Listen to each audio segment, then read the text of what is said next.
Re les Banks. Bon, du coup, la vidéo sera faite aujourd'hui, comme je vous ai dit sur la fin de ma dernière vidéo par rapport au cas Mbappé et au cas de privilège sur des joueurs qui font à peu près ce qu'ils veulent. J'étais revenu sur le dîner de CR7 d'hier soir à la Maison Blanche. Donc, du coup, je vais la faire dans la lancée, comme ça au moins ça sera fait. Et je préfère la faire une fois que je suis bien lancé, motivé. Donc, ouais, Cristiano Ronaldo est parti dîner hier à la Maison Blanche, les gars. Il a été invité par forcément Donald Trump. Donc il est parti avec sa femme, Georgina. Mais mon gars, sérieusement, les gars, c'est ça votre goth? Là, je m'adresse au pro CR7, je vous le dis direct, hein. C'est ça votre goth? C'est ça votre goth? C'est ça votre meilleur joueur de l'histoire? Votre soi-disant mec qui fait des interviews où il annonce que la Coupe du Monde pour lui n'est pas un rêve, qu'il réduit ça à un tournoi de 6-7 matchs pas importants. Pourtant, quand tu vois les matchs qu'il y a eu hier et avant-hier, concrètement, tu vois que tu prends la qualification de l'Écosse, qui bat le Danemark 4-2, regardez les émotions et la folie qu'il y a eu à la fin du match. Et sur d'autres matchs, hein, il y a d'autres matchs pareils. En exemple, regardez la joie que ça apporte, le stress que ça apporte, la folie que ça apporte, l'amour et l'enthousiasme que ça apporte. Et lui, il a réduit ça. Il a dit quoi? Pour moi, ce n'est pas un rêve. Alors que le peuple portugais en rêve. Alors que avant que Messi la prenne, pour nous, c'était un rêve, hein. Voilà, on va pas refaire le monde. Et lui, il a réduit ça à un tournoi de 6-7 matchs. Alors que ton peuple et que ta nation en rêve. Pose la question à chaque Portugais, ils en rêvent.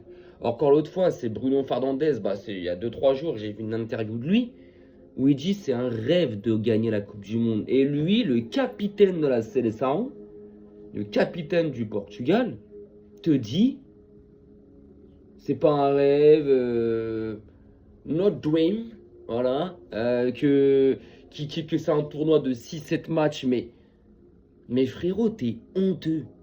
On sait que t'es frustré, que ton image, ta fin de carrière, elle est pittoresque, elle est nullissime, elle est aberrante. Alors, nous, moi, concrètement, qui suis pas très fan, qui suis même pas du tout fan de ce mec-là, ça me donne du crédit, frérot, ça me donne du crédit. Bon, je dis frérot, bah archi pas faire attention à ma vidéo et je m'en balance. Mais peut-être 16 bières, tu vois. Mais franchement, non. Et en plus de ça, le gars va dîner à la Maison Blanche. Mec, il va dîner à la Maison Blanche, les gars. En présence d'Infantino, un président de la FIFA. Donc attendez-vous cet été à ce que le Portugal, mais à ce que le Portugal ait en sa faveur des décisions arbitraires, mais genre grotesques. Grotesques, excusez-moi. Attendez-vous, hein, attendez-vous à ça. Attendez-vous à ce que le Portugal soit favorisé sur beaucoup de matchs. Et j'en suis sûr. Le mec, il est parti chialer à la Maison Blanche. Entre deux cuisses de poulet, du caviar, il est parti chialer. Mais ça va pas, mon gars. Ça va pas. Parce que, en termes de jambes et de talent, tu peux plus ramener quelque chose à ton pays, toi. Tu peux plus, t'as plus les jambes, t'as plus le talent, t'as plus rien. T'es, voilà, footballistiquement parlant, t'es mort. Donc tu peux plus, frérot. Donc tu essaies de trouver ça extérieurement, à l'extérieur du terrain. En mode, on va essayer de négocier avec tonton Donald, avec tonton Infantino. Allez les gars, on peut pas, hein, s'il vous plaît. Comprenez, j'ai 40 ans, Messi a pris une Coupe du Monde, je suis frustré, je veux la mienne. C'est ça, en fait, c'est ça. C'est totalement ça, en fait. Et en plus, t'as dîné à la table de gens qui ont du sang sur les mains et qui sont des sionistes. T'es honteux, mon gars, t'es honteux.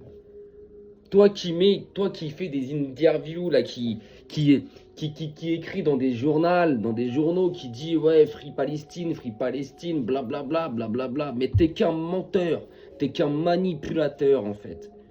Dès que tu peux trouver un intérêt, tu vas y aller. Tu vas y aller, tu t'en tapes. Tu vas y aller. T'as dîné à la table de sionistes, de gens qui financent le Tsahal, de gens qui financent l'armée israélienne, des gens qui financent le massacre et l'extinction du peuple de Gaza et de la Palestine. T'as dîné en présence et en compagnie de ces gens-là. T'es honteux. T'es honteux, frère. T'es honteux. T'es honteux. Tu t'en rends même pas compte. Tu t'en rends même pas compte. T'as dîné en présence de gens, mais diaboliques. Diaboliques, frérot. Diaboliques. Comment tu fais là, ce matin, comment tu te trouves? Comment tu te sens? Tu te sens bien? J'aimerais bien savoir comment ce mec-là, il se sent là. Et le pire, alors, et ce qui est marrant, c'est que dans ses fans, t'en as qui sont concrètement en train de lui tourner le dos. Hein. Moi, je le vois sur les réseaux sociaux et je le vois aussi autour de moi sur pas mal de personnes que je connais vraiment en vrai dans la vie réelle, tu vois, qui l'aimaient bien. Concrètement, on commence concrètement à lui tourner le dos ou si c'est pas déjà fait. Tellement que tu as fait des dingueries sur ta fin de carrière et dans tes interviews et dans tes interventions que tu fais, gros. Et là, tu vas manger à la Maison Blanche. Mais le pire dans tout ça, c'est que t'as des fans, comme je vous ai dit, qui commencent à lui tourner le dos ou qui lui ont joué tourner le dos. Et t'en as d'autres, ces fidèles groupies fanatiques, qui sont là encore derrière lui. Mais le gars. Mais vous êtes aussi honteux que lui, en fait. C'est chaud. Le mec, il a mangé à table. Il a mangé à la table, là. Il a fait ting avec des mecs qui financent le Tsahal, qui financent l'extinction et la guerre en Palestine et le massacre du peuple palestinien. Et lui, il a mangé avec ça. Lui, il a mangé avec ça, lui. Il a mangé avec ça, il a dîné avec ça, il a rigolé avec ça. Il a fait des selfies avec ça. Et il a posté. Il a osé appuyer sur poster. C'est chaud, alors qu'ils en ont rien à foutre de toi, gros. Parce que la preuve, il y a une vidéo qui tourne quand il arrive au milieu où t'as les deux tables. Il n'y a personne qui te câlin. Il n'y a personne qui le câlin, ça me fait rire. Et tu vois ces sbires sur les réseaux et tout qui disent oh, aura. Mais aura quoi? Aura quoi? Il arrive dans la salle, il n'y a personne qui le regarde, personne te calcule. Parce que pour eux, t'es un petit pion, sache-le, hein, t'es pas... T'es dans les élites, frérot, là. T'es au niveau des élites, là, des sociétés secrètes, des gens bizarres, gros. Tu vois ce que je veux dire? Pour eux, toi, t'es un pion, toi. T'es un mini-pion, gros. Tu vois ce que je veux dire? T'es leur produit. Leur produit pour fermer les yeux, justement, à une populace qu'ils veulent plus voir. Tu vois ce que je veux dire ou pas? Et toi, tu vas manger là-bas direct. Toi, tu vas dîner, tu vas manger, tu fais le gars, Franchement, une fin de carrière, mais dégueulasse. En termes déjà de football. Mais en termes de personnalité et d'à côté, c'est... Mais tu fais pitié, mon gars. Tu fais pitié. Et il y en a plein de ces fans qui quand j'en parle, quand je crée des débats sur ça, qui sont totalement maintenant d'accord avec moi. Totalement, qui me disent, mais t'as complètement raison. Et heureusement qu'on a ouvert nos yeux, heureusement que c'est une dinguerie ce qu'il fait. Après, t'en as d'autres, bon, ça, c'est des éperdurés, ils sont perdus, ils sont égarés, c'est des brebis égarés, tu vois, ils sont là. J'espère que plus tard, ils arriveront. J'espère que je m'en branle, en fait, ils font ce qu'ils veulent. Mais c'est chaud. Et le gars, il est là, il te parle de... Il prend place, et il est là, il te dit directement, ouais, il fait genre Free Palestine, soutien au peuple palestinien, etc. Et derrière, tu fais ça, toi. T'es bizarre. Derrière, tu vas dîner à la table de gens qui font des chèques, qui financent et qui donnent des armes au Tsahal ou autres, et qui massacrent le peuple palestinien. Et toi, tu manges et tu fais ching avec des gens comme ça. Ok. Mais bon, ça m'étonne pas toi. Ta fin de carrière, elle est catastrophique. Ça fait combien de temps qu'il n'a pas gagné un titre, le mec? Ne parlez pas de la Ligue des Nations. C'est bon, là, cette vieille compétition qui a juste remplacé les matchs amicaux du mois de juin entre deux grandes compétitions internationales. Arrêtez. Le mec, il a gagné quoi comme petite majeure? Je crois que le dernier, c'est 2019-2020 avec la Juve. Depuis, il a gagné quoi, les gars? Ça fait 5-6 ans qu'il est en Hesse. 5-6 ans qu'il est en Hesse. Qu'il est en pauvreté niveau football. C'est pareil individuellement. Ça fait combien de temps individuellement qu'il n'a rien gagné? Je crois que son dernier ballon d'or, c'est quoi? 2018. Non, 2018, c'est Modric. Donc 2017. Vous imaginez? Donc en fait, il est tellement frustré, il est tellement rempli de haine qu'il sait plus quoi faire. Frère, avec Al Nasser, ça fait 5 ans que t'es là-bas, 4-5 ans, zéro titre. Zéro titre. Avant que t'arrives, il faisait que de gagner des titres. Zéro titre. Zéro titre. Individuellement, ça fait combien de temps que t'as pas gagné un titre? Ça fait combien de temps? Ils sont obligés d'inventer des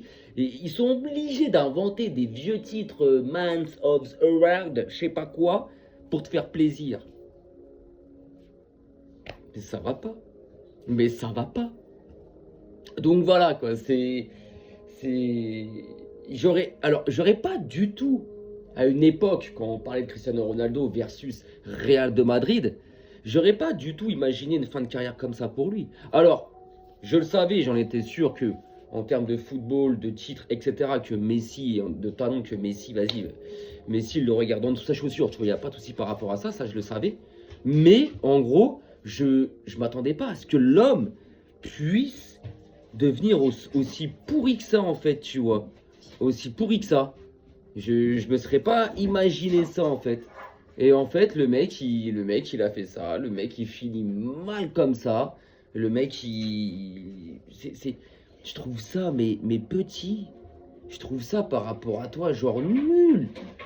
Et pourtant, quand on parle de lui à l'époque du Real de Madrid, tu vois, bah, t'étais loin d'imaginer que ce mec-là allait sombrer comme ça. Tu pensais pas, tu te disais, bon, ok, il aura pas le niveau ni la carrière de Messi, ça c'est clair et net, sans le. Voilà. Mais vas-y, en moins, tu termineras sur des bonnes notes, raccroche les crampons au bon moment. Et non, il pousse trop, il pousse trop. Il a 40 ans, les gars. Concrètement, pour moi, il a plus rien à faire sur un terrain de foot. Il n'a plus rien à faire sur un terrain de foot, le mec. Mais plus rien, plus rien. Tu le vois sur un terrain de foot, à part rester dans une surface de réparation, mais il ne sait plus rien faire d'autre. Donc voilà les gars, c'était une petite vidéo comme ça que je voulais faire par rapport à ça. Donner mon avis. Non, je sais très bien qu'il y en a qui ne seront pas d'accord avec moi. Comme je dis, c'est un point de vue, chacun son opinion. Et il y en a d'autres qui le seront, tant mieux. Il y a des éveillés par ici. Et puis voilà. Donc les gars, je vous souhaite un bon mercredi, une belle fin de journée, une belle fin de semaine. Et puis on se retrouvera ce week-end pour le retour des championnats. Oui, voilà, ça va faire plaisir. Et puis voilà quoi les gars. Sur ce, faites attention à vous, prenez soin de vous et de vos proches. Et arrivederci.